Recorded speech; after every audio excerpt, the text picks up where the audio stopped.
नवंबर 4, 1872 British के एक vessel crew देग्रातिया को समुद्र में तैरती हुई एक शिप दिखाई देती है। जब वो उस शिप से कम्युनिकेट करने की कोशिश करते हैं तो सामने से कोई जवाब नहीं आता, तो इसीलिए वो उस शिप की इन्वेस्टिगेशन करने के लिए चले जाते हैं। जब वो उस शिप पर पहुंचते हैं उनको उस शिप पर एक भी मेंबर नहीं दिखाई देता।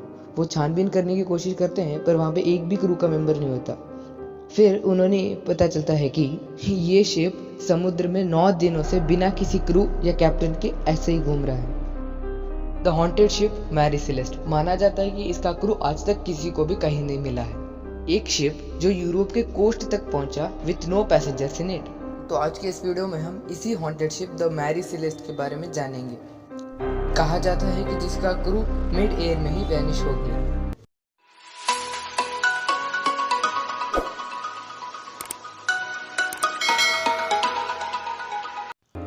तो ये सब की शुरुआत होती है साल 1861 नोवा स्कॉटा कनाडा में, जब इस शिप का नाम अमेज़न था। This ship was carved from the very first it was created. Mary Celeste एक 2 मास्टेड वुडन सेलिंग शिप। कहा जाता है कि इस शिप की पहली वॉयेज के दौरान इस captain had a serious illness और उसकी एट द मिड वॉयेज में ही निमोनिया के चलते मौत हो गई। कुछ लोग तो ये भी कहते हैं कि ये शिप उसी कैप्टन की वजह से हॉन्टेड है। अब टाइम स्किप होता है 1867 में। इस शिप के साथ एक और घटना हुई जिसमें इस शिप की टक्कर द इंग्लिश चैनल में एक और शिप से हो गई। इस घटना में इस शिप का क्रू मारा गया। इसी के चलते इस शिप को शिपयार्ड भेज दिया गया रिपेयर होने के लिए। इस शिप की इन्हीं विचित्र घटनाओं से परेशान होकर इस शिप के ओनर ने एक अमेरिकन जिसका नाम रिचर्ड डब्ल्यू हेन्स था उसको बेचने का फैसला किया। जब रिचर्ड को ये शिप बेची गई थी तब उन्होंने इसका नाम अमेज़न से लेके द मैरी सेलेस्ट चेंज कर दिया। रिचर्ड ने इस शिप में काफी स्ट्रक्चरल चेंजेस किए ताकि फ्यूचर में जाके इस शिप का कोई एक्सीडेंट ना हो। पर किसको पता था ये शिप आगे जाकर एक बहुत बड़ी घटना को अंजाम देने वाली थी जिसका मिस्ट्री आज तक सॉल्व नहीं हुआ। इसके बाद इस शिप का एक्सीडेंट होना फिर भी नहीं रुका। एक के बाद एक ट्रेजेडी इस शिप पर होने लगी और रिचर्ड हेन्स जो इसके ओनर थे वो भी बैंकरप्ट हो गया कि ये शिप वो कैप्टन बेंजामिन स्पूनर को बेच देंगे। वही कैप्टन जो आगे जाके इस शिप की मिस्ट्री को अंजाम देने वाले थे। नवंबर 7, 1872 में इस शिप ने न्यूयॉर्क हार्बर से लेके इटली तक अपना ट्रेजेडिक सफर शुरू किया। The ship carried a crew of 10 including the captains family और उसी शिप के बेसमेंट में 1700 अल्कोहल के बैरल्स लोडेड थे ताकि वो उसे यूरोप एक्सपोर्ट कर सके। जब शिप यार्ड से डिपार्ट हुई तब किसी को नहीं पता था कि इसका क्रू आज तक कोई भी नहीं देख पाएगा। द मैरी सेलेस्ट अटलांटिक के ऊपर से गुजर रहा था। अकॉर्डिंग टू एविडेंस और कैप्टन्स के नोट्स जो आगे जाकर शिप में मिले, शिप में कोई प्रॉब्लम नहीं थी। येट दिसंबर 4, 1872 लगभग 1 महीने के बाद अजोर्स आइलैंड के आसपास मैरी सेलेस्ट को खुला घूमता हुआ देखा गया बाय अ ब्रिटिश वेसल देग्रातिया।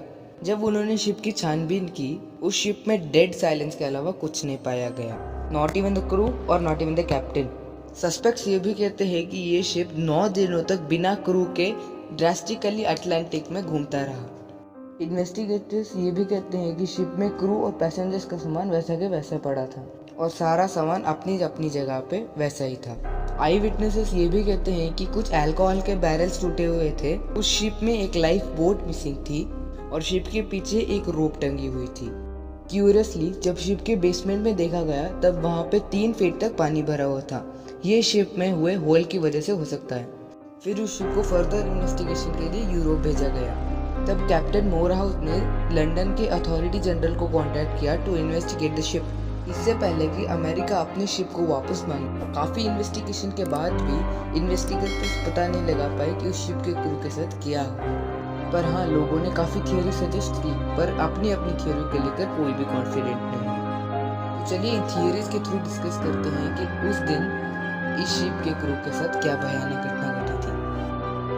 पहली थियोरी के अनुसार नवंबर 7, 1872 जब इस शिप ने न्यूयॉर्क से डिपार्ट किया था तभी इस शिप के कुछ डिस्टेंस कवर करने के बाद लोगों को कहना ये भी है कि इस शिप को किसी सी मॉन्स्टर्स के द्वारा अटैक किया गया था, जिसमें उस सी मॉन्स्टर ने अचानक आकर शिप पे अटैक किया और सारे क्रू को समुद्र की गहराइयों में धकेल दिया।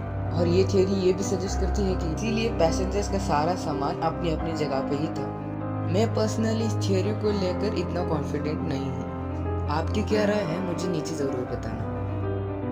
मूविंग टुवर्ड्स थियोरी नंबर 2, लोगों का कहना ये भी है कि इस शिप को किसी पायरेट्स के द्वारा अटैक किया होगा और उन पायरेट ने सारी क्रू को मार दिया और कुछ अल्कोहल के बैरल्स क्रैक करके उनमें से अल्कोहल निकाली और उसमें एक लाइफ बोट में बैठकर निकल गए, इसीलिए उस शिप में एक लाइफ बोट मिसिंग थी।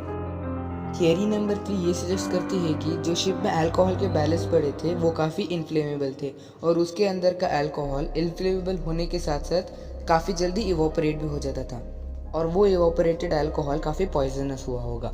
इसीलिए ये बात जब मैरी सेलेस्ट के कैप्टन को पता चली, उन्होंने तुरंत ही शिप को अबैंडन किया और एक लाइफ बोट में सारे क्रू को लेकर शिप और लाइफ बोट के बीच में एक रस्सी बांध दी। जब कुछ समय के बाद वो गैस टल जाए तो फिर सारा क्रू उस रस्सी और लाइफ बोट के सहारे वापस शिप पर जा सकते थे, पर किसी कारणवश वो रस्सी टूट गई होगी और वो सारा क्रू एक ही लाइफ बोट में अटलांटिक में भटक रहा होगा। खाना पीना ना होने की वजह से उन सबकी वहीं पर मौत हो गई होगी। मैं पर्सनली इस थियरी नंबर 3 को मानता हूँ क्योंकि इसमें काफ़ी लॉजिक है। कुछ लोगों का तो ये भी कहना है कि जो पहले कैप्टन इस शिप में मरा था उसी की आत्मा ने इस शिप को इस ट्रेजेडी के और धकेला था।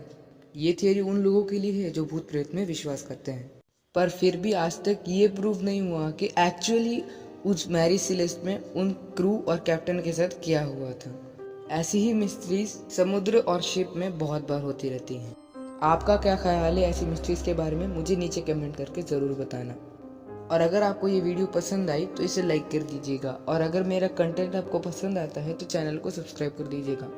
मैं मिलता हूँ आपसे अगली वीडियो में। Till then thanks for watching.